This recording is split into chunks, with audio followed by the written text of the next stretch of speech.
नमस्कार, मी दीपिका तुमचं स्वागत करते मराठी चषकावर. तर बिग बॉस मराठीच्या घरातून रोशन भजनकर यांची एक्झिट झालेली आहे आणि आता ते माझ्या सोबत आहेत. कसे आहात तुम्ही?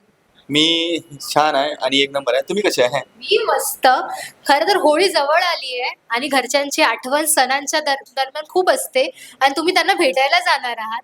काय घेऊन जाणार आहात रंग त्यांच्यासाठी? कारण की ही 50 दिवसाची होळी होती माझ्यासाठी. काही टास्क होता एक का आता 50 दिवस झाले. आता होळीच्या दरम्यान तो घरीच आहे आणि आनंद हा होळीचा घरच्या संग निभो निभावणार आहात. हा निभवणार आहे. आम्ही होळी खतरनाक करणार आहे घरी. कारण की हे 50 दिवस जे होते ना माझ्यासाठी टफ होते. एवढे दूर मी कधी फॅमिलीच्या दूर नव्हतो गेलो पण आणि ह्या चान्स भेटला होळीच्या दिवशी घरी झाले. अजून काय खुशीच खुशी आहे आता. नक्कीच. बरं, तुमचा गेम बऱ्यापैकी छान होता, पण स्ट्रॉंग होता होता राहिला असं म्हणायला हरकत नाही. कारण एक स्ट्रॉंग म्हणून तुम्ही आम्हाला स्टेजवर वाटलाच होतात. पण त्यानंतर गेममध्ये कुठेतरी मागे आलात, एक पाऊल मागे घेतलं. काय खंत वाटते का याची? मला असं वाटतं का मी अर्ध्या शोमध्ये जो मायापर्यंत एक कोणतरी स्ट्रॉंग प्लेअर होता, तर मला स्ट्रॉंग प्लेअर संग लढायला आवडलं.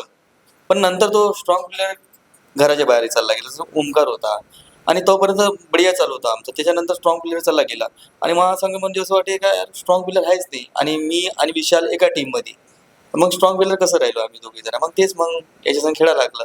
पण ठीक आहे, मी मतं मांडण्यात किंवा कोणाची चोरी झाली काही बी झाली ते तिथं मग ठामपणे उभं राहतो. मतं मांडण्याचा प्रयत्न केला तुम्ही खरं तर आणि चांगल्या प्रकारे केला. पण काय झालं की एक चुगली दाखवली विशालच्या विरोधातली. पण तरी सुद्धा रोशन काय झालं असं की आम्हाला आता वाटलेलं की आता तरी रोशन स्टँड घेतील की विशाल असं का बोललास मला, असं काहीतरी होईल अरे तुमचं? मला असं वाटलं की मी ह्या गेमसाठी नवीन आहे आणि हे आहे तजुर्बा घेऊन आले आहे. कोणी हिंदीमधून आलेलं आहे, मराठीमधून, कोणी रोडीजमध्ये गेलेलं आहे. म्हणजे सगळे जण जे आहे हे पहिले शो करून चुकलेले आहे आणि मी नवीन आहे आणि मी याच्या पहिले बिग बॉस मराठी नव्हतं पाहिलं. तर मला टायमिंग नाही भेटे आणि मला आता ह्या लोकांकडून शिकायचं आहे की कसं गेममध्ये कसं समोर जायचं, कसं मतर आहे, कुठे चुकलं तर कोणाचं तवा तिथं कसं बोलायचं, कोणतरी चुकलं तर बोलायचं तिथं. मी ह्या लोकांनी शिकलो आणि मतं मांडण्यात मी ह्याच लोकांपासून शिकलो. आणि जर राहिला तो जो चुगलीवाला पॉईंट, चुगलीवाल्या पॉईंटमध्ये चुगली दाखवली. मला एक टाइमले असा राग आला का मी म्हटलं आता तू वाट लावणार. पण नंतर विचार केला आपण सुरुवातपासून एका टोळीमध्ये होतो आणि एका टोळीमध्ये असून मी आपली भाऊच्या धक्क्यात तारीफ झाली टोळीची आणि ह्या टोळी अशीच राहिली पाहिजे. आणि नंतर मी गेलो त्याच्यासमोर. मी म्हटलं यार तुमची चुगली पाहिली आहे, जे की मायावाली चुगली केली तुम्ही. तर ते हो यार म्हणे आम्ही मागं बोललो म्हणे त्याला. तर मी म्हटलं तुम्हाला सांगू का म्हटलं मी आता इथून म्हटलं तुमची टोळी सोडतो. पण म्हटलं मी एक चानस देऊ शकतो तुम्हाला. कारण की म्हटलं मला एक चानस द्यायचं आहे तुम्हाला. माझ्या संग केलं ना तुम्ही, मी एक चानस देतो. अगर माझ्या घरच्या लोकांना केलं असतं हे, मी घराचा सदस्य आहे, माझ्या घरच्याच लोकांनी केलं असतं तर मी त्याला माफ केलं असतं. तुम्ही माझ्या घरच्यासारखेच आहे, तुम्हाला मी माफ करीन, चानस देतो.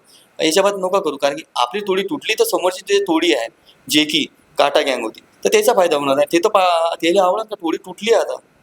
मी तेच केलं का मी टोळी तुटलेली नाही, आपली टोळी आखरीपर्यंत राहायला पाहिजे. आणि नंतर त्यानं ऍक्सेप्ट केलं का ठीक आहे आम्ही याच्या बाद करणार नाही. मी म्हटलं याच्या बाद आढळली गोष्ट माझ्याबरोबर चुगली विगली काही बी दिसलं तर मी सप्पा टोळी सोडून जाणार आहे आणि एकटा खेळणार आहे. पण तरी सुद्धा शेवटी रुचिताने बोलू नये पण पाठीत खंजीर खुपसल्यासारखंच केलं. रुचिताला नाही केलं नॉमिनेशन टास्क मध्ये नॉमिनेशन. रुचिताने केलंच नाही.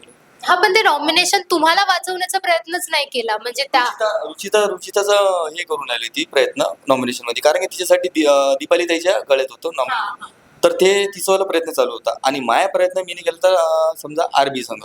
तर आरबीला जेव्हा मी म्हटलं होतं मी गेलो जेवढं म्हटलं आरबीला मला गेम मध्ये खेळायचं आहे, अजून समोर जायचं आहे. म्हटलं मला माझ्या पोरीचं स्वप्न पुरं करायचं आहे, मला ट्रॉफी न्यायची आहे घरी. तर काय झालं माहिती आहे का, तेवढ्याच बोललो हा ठीक आहे मग तू तर म्हणे की ग्रुपमध्येच राहायचं म्हणे.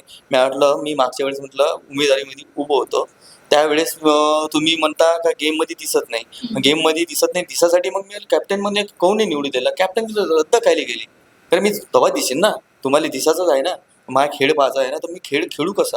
आणि मी खेळायला जेव्हा चानस भेटते तर तुम्ही मला रद्द करता कॅप्टनशी. आणि त्यावेळेस म्हटलं मला खरंच खेळायचं आहे, मला नॉमिनेट नका करू. आणि त्यावेळेस काय झालं तन्वीनं आवाज दिला आणि आरबी तिथं गेला तन्वीजवळ आणि तन्वीचे दोघांच्या गोष्टी चालू होत्या का हा व्यक्ती आपल्यासाठी घातक होऊ शकते, नॉमिनेशनमध्ये त्याला टाकायचं आहे. आणि मायाच्या गळ्यात होतं ते राखीचं होतं, राखीच्या गळ्यात होतं प्राजक्ता ताईचं. तर मी समजलो आता म्हटलं हा गडी आपल्याला नॉमिनेट करणार आहे, हा गडी धावणार नाही आता घोडेवाल्या टास्कमध्ये. तर मी तरी आवाज दिला, राकेश दा धावणार का म्हटलं, नॉमिनेट करणार आहे का तुम्ही का मला वाचवणार. तर मी विचार नाही केला म्हणजे या गोष्टीवर, असं म्हटलं मला. तर मी म्हटलं आता गडी नॉमिनेट करते. मग म्हटलं ठीक आहे, म्हटलं मी कोणाला काय नॉमिनेट करू, मला बी त्या गडीला आवडेल म्हटलं. तर मी प्राजक्ता त्याला नॉमिनेट नाही केलं आणि ह्या व्यक्तीनं मला नॉमिनेट करायचंच होतं. आखरी प्राजक्ता त्याला इकून तिकून नॉमिनेट टाकलंच. तुम्हाला काय वाटतं की आता तुम्ही नॉमिनेशन मध्ये नसता तर तुमच्या जागी कोणत्या व्यक्तीने घराच्या बाहेर निघणं अपेक्षित होतं? मी सध्या कोणालाच नाही म्हणू शकत, कारण की मी मला असं वाटे मी बाहेर काय चालू आहे चर्चा मला माहीत नव्हतं काहीच. आता मला चर्चा माहीत पडली बाहेर काय चालू आहे. तर ज्यावेळेस मी मागच्या वेळेस होतो एलिमिनेशनमध्ये, तर सचिन दादा मी डेंजर झोनमध्ये होतो. तर आम्ही डेंजर झोनमध्ये त्या बाबतीत म्हटलं मी डेंजर झोनमध्ये होतो आणि त्यावेळेस सचिन दादा गेले. नेक्स्ट टाइम मी अजून प्राजक्ता ताई, मी आरबी आणि हे राखी, आम्ही चौघजण. तर राखीने म्हटलं डेंजर झोनमध्ये कोण घराच्या बाहेर कोण जाऊ शकतो, तर माझं नाव घेतलं आणि आरबीने बी माझं नाव घेतलं, प्राजक्ता ताईने बी माझंच नाव घेतलं. तर मला असं वाटलं की मागच्या वेळेस आपण जे डेंजर झोनमध्ये होतो ह्यावेळेस मीच असू शकतो डेंजर झोनमध्ये. आणि ते झालं तसंच का मीच होतो आणि मी सही निर्णय घेतला. मला असं वाटतं की डेंजर झोनमध्ये सही निर्णय घेतला की मी होतो आणि म्हणजे गलत नव्हता झाला माझा निर्णय. तर मी जेव्हा पाहिलं डेंजर झोनमध्ये होतो आणि ते एलिमेंट झालो आणि बाहेर येऊन पाहिलं तर मी तर बाहेर अलगच चालू होतं. बाहेर म्हणजे असं म्हणजे माझे डोळे फाटून गेले का, मी म्हणजे वोटिंगमध्ये नंबर 1 चालत होतो आणि अचानक मध्ये पहिल्या हप्त्यापासून 7 आठवड्यापासून नंबर 1 वोटिंगमध्ये दिसू राहिलो आणि मला बाहेर काढून दिलं काहीच कारण. तिथं गडबड वाटलं होतं मला, बाकी काहीच नाही. आणि मला खरंच बिग बॉसवर काही नाराजी नाही आहे, हा शोनं मला लय काही दिलं आहे. बरं, पण तुमच्या जागी कोणता एक व्यक्ती निघावा असं वाटत होतं की तुमचं नसतं झालं एलिमिनेशन तर एकाने निघावं तरी म्हणजे ह्याचा गेम कोणी एक्सेप्ट नाही करणार असं पण मीच निघालो पाहिजे म्हणून. पण असं वाटते काय कोणतरी ज्याचे तुम्हाला काय वाटते की माझ्यापेक्षा गेम वीक आहे या माणसाचा? गेम तर नाही म्हणत मी, गेम आपल्याला हा. सगळे खेळून राहिलेले आहे. माय काय म्हणणं, ज्याचे कम वोट आहे तो त्याला काढायचं होतं, फेर खेळायचं. कारण की आता कसं झालं महाराष्ट्राच्या लोकांना भरोसा उठून गेला, कारण एवढे वोट देऊन तुम्ही तरी प्लेअरला काढता पाहिजे, तर म्हणजे वोटिंगचं काय मतलब आहे मग. फेक कोण वाटते घरातली? एखादा माणूस फेक आहे, हा खूप फेक गेम खेळतो? असं कोणीच नाही आहे ह्या घरात नाही, खूप सारे आहे, एक नाही आहे, खूप सारे आहे. तर ते गेमच्या हिशोबाने चेंज होते, टाचच्या हिशोबाने चेंज होते, गेमच्या हिशोबाने चेंज होते, खूप सारे आहे. सगळ्यात फेक म्हणजे कोण आहे की असं काही नाही आहे. दाखवायचं वेगळं नाही नाही, असं कोणी नाही आहे, वेगळं सगळेच जण आणि आतून वेगळे आहे. अरे लय सारे लोक आहेत, त्याचं नाव नाही घेऊ शकत मी, लय सारे आहे. एखादा नाव नाही मी नाही नाव घेणार आहे, कोणाला काय करा, लय सारे आहे ना. बरं, म्हणजे तुम्हाला एकंदरीत सगळ्यांनाच म्हणायचंय की त्यातलं कोणीही असू शकतं. कोणी बेसू शकते. तुमच्या डोळ्यातलं कोण असं वाटते की हा माणूस नको हवा होता टोळीत? मी कोणीच नाही म्हणून, असं सगळेच माझ्यासाठी चांगले होते ना, टोळीतले सगळेच चांगले होते. बरं, तुम्ही विनर म्हणून कोणाला बघताय? मी विनर म्हणून टॉप 3 मध्ये तन्वी, अनुश्री आणि रुचिता. आणि आता 3 नवीन वाईल्ड कार्ड एंट्री झालेली आहे, बघितलंय का तुम्ही ते? आणि जर त्यांच्यासोबत तुम्ही तिथे असता तर कोणासोबत असं बॉन्ड टिकला असता? मी अजून हे जे आले ना वाईल्ड कार्ड ते पाहिलंच नाही, पाहिलेच नाही. कारण की फॅमिली आली, मी फॅमिलीला टाइम देऊन राहिलेलो. आता घरीच जाईन इकट्ठे सगळ्याचं पाहिजे, कारण की 50 दिवसात फॅमिली भेटली आणि ते आज मी इकडे आलो आहे तरी त्याला असं वाटलं बाबा आता असं अजून भेटणार नाही आम्हाला, तर सोडून नव्हते राहिले माझे लेकर मला दोन्ही गोरी. असं वाटलं त्याला बाबा आता गेले तर अजून वापस येणार नाही, तर म्हणून मी फुल टाइम आता फॅमिलीला देऊन राहिलो. आता इकडून गेल्यावर घरी गेल्यावर सगळं पाहिजे. म्हणजे होळी यावेळेला दणक्यात साजरी होणार आहे, काय स्पेशल मेन्यू काय ठरणार आहे तुमच्यासाठीचा? मेनू काही नाही आहे माझ्यासाठी. मेनू मला समजा सध्या तर माझी लाईफ ही जे फॅमिली आहे हेच आहे. खायचं घ्यायचं काही नाही आहे, खायचं लोक नाही, कारण की ही भूक मेली आता तिथं त्या घरात नाही का. झोप पण भूक समजा कोणत्या टाइमला जेवून राहिलं काहीच माहित नव्हतं. आजही नाही का समजा एक टाइम नाश्ता केला का संध्याकाळी डायरेक्ट 4-5 वाजता भूक लागू राहिली, म्हणजे सगळं हे झालंय, विचित्र झालंय म्हणून. झोपणं कधी, उठणं कधी, जेवण कधी, काहीच ठरलं नाही. बरं, राखी काय वाटते तुम्हाला? कसं आहे राखी हे एकंदरीत सगळं व्यक्तिमत्व? अरे राखी तर समजा खतरनाक बाई आहे, राखी सारखी बैस नाही पाहिली मी ना. आणि माझ्यासाठी तर सगळ्यात कसं आहे, मी ह्या गेम मध्ये आलो ना, मला नाही काय फक्त मी टीव्हीवर पाहिलं तर मोबाईलवर पाहिलं जे जे मोठे स्टार आहे, आणि प्रत्यक्ष मी जेव्हा गेम मध्ये पोहून राहिले, दीपाली ताई, राखी, आरबी, विशाल, प्राजक्ता ताई, हे एवढे मोठे सेलिब्रिटी लोक आमच्या संघ राहून राहिले, आमच्या संघ बोलून राहिले, खाऊन राहिले आमच्यासाठी, म्हणजे ते सिच्युएशन दिसू राहिली.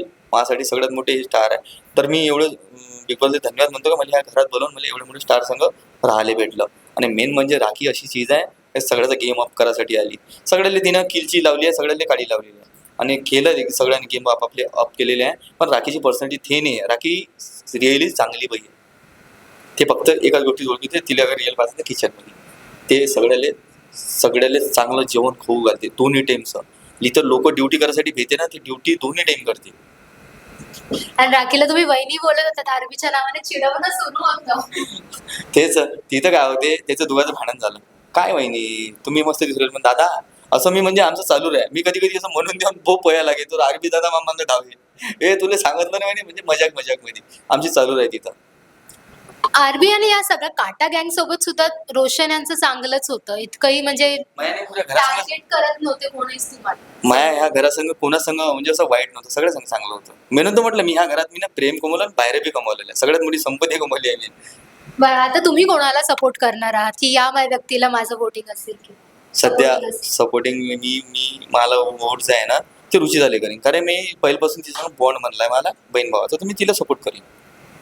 थँक्यू सो मच आणि खूप खूप शुभेच्छा. तुम्हाला पण धन्यवाद आणि महाराष्ट्राच्या पब्लिकला खूप सारं सपोर्ट केला तुम्ही खूप सारं प्रेम दाखवलंय आणि बस धन्यवाद.